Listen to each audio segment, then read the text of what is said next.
Share নিয়ে আমাদের বিতর্কের অন্ত নাই, শেয়ার নিয়ে আমাদের সন্দেহেরও অন্ত নাই, এবং শেয়ার মানেই আমাদের কাছে যে মেসেজটা আছে নাই নাই নাই। একটা জিনিস মাথায় রাখবেন, কারো নাই হওয়া মানে আরেকজনের পাওয়া।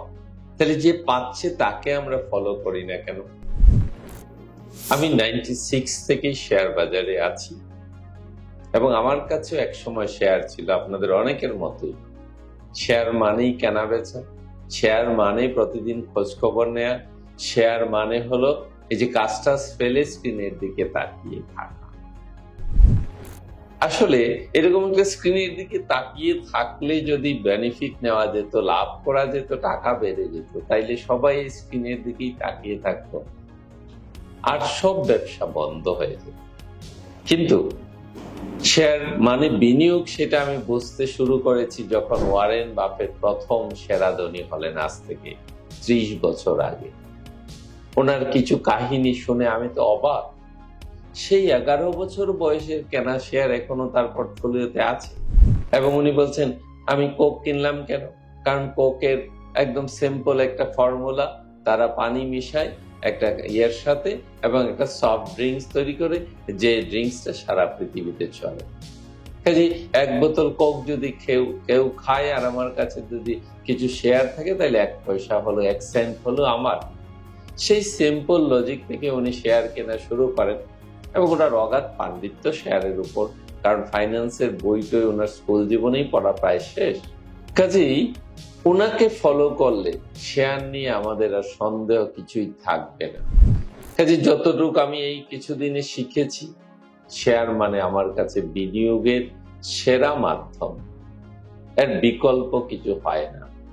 আপনি মনে করেন আপনার কাছে একটা 6 কোটি টাকার ডায়মন্ড আছে, হীরা আছে, আপনি কি একটা শুধু ফিলিংস আছে আমার 6 কোটি টাকার হীরা আছে, এটা থেকে কোনো ইনকাম জেনারেট হচ্ছে না, এটা ভেঙ্গে আপনি কোনো প্রয়োজন মেটাতে পারছেন না, জাস্ট এটা হয়তো দাম বাড়বে এককালে অনেক টাকা।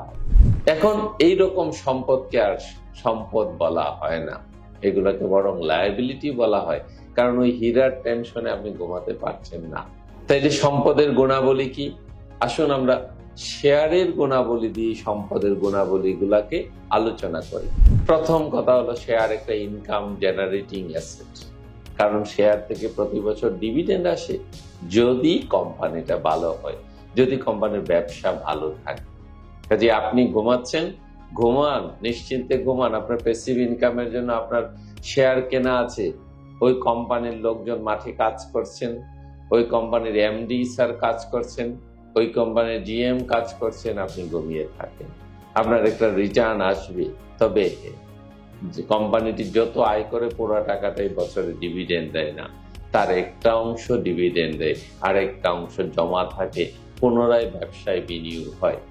তাইলে শেয়ার একটা ইনকাম জেনারেটও করছে, আবার আপনার শেয়ার সম্পদ মূল্য বাড়াচ্ছে। আসেন, শেয়ার মানে হলো টাকার নেটওয়ার্ক। কিভাবে? মনে করুন আপনি গ্রামীণ ফোনের 500 শেয়ার কিনে রেখেছেন। গ্রামীণ ফোনের যদি 4 কোটি গ্রাহক থাকে, তবে এই পুরো গ্রাহক যখন হ্যালো বলবে, তার একটা অংশ আপনার পকেটেও ঢুকবে যদি কোম্পানিটা লাভে থাকে। কাজেই এটা একটা টাকার নেটওয়ার্ক। এরকম যে কোনো ভালো কোম্পানি নিয়ে আপনি চিন্তা করতে পারেন। তারপর আছে শেয়ার হলো কম্পাউন্ডিং। আইনস্টাইন বলেছেন compounding is the 8th wonder of the world. শেয়ারে অনেক ভাবে কম্পাউন্ডিং হয়, চক্রবৃদ্ধি হারে বাড়ে। কিভাবে? প্রথমত শেয়ার বাড়ে, কারণ কোম্পানিগুলো তার ক্যাপিটাল বাড়ানোর প্রয়োজনেই, এমনি এমনি বোনাস শেয়ার দিলে লাভ হবে না, কিন্তু ক্যাপিটাল বাড়ানোর প্রয়োজনে যদি বোনাস শেয়ার, রাইট শেয়ার ইত্যাদি ইস্যু করে, তাইলে আপনার শেয়ার সংখ্যা বাড়ে। কথার কথা, আপনি এই বছর যেমন পূবালী ব্যাংক 12.5% ক্যাশ দিয়েছে, 12.5% স্টক দিয়েছে, তাইলে ওই 100 শেয়ার থাকলে আপনি 112 টাকার মতো ক্যাশ পেলেন আর 12টা শেয়ার পেলেন। কাজে আপনার পরবর্তী বছর শেয়ার হয়ে গেল 112। পরের বছর যদি আবার এইরকম একটা ডিভিডেন্ড আসে, আপনার শেয়ার সংখ্যা বাড়তে থাকছে চক্রবৃদ্ধি হারে। শেয়ার মানে হলো সুনামের কম্পাউন্ডিং। ভালো কোম্পানি তার ব্যবসা বাড়াতে থাকে সুনামের সাথে, কাজে ব্যবসা যখন বাড়বে তার সুনামও বাড়ছে, আমি বলি এটাকে সুনামের কম্পাউন্ডিং। শেয়ার মানে হলো সম্পদের কম্পাউন্ডিং, কারণ একটা শেয়ার মানে একটা কোম্পানির অংশ।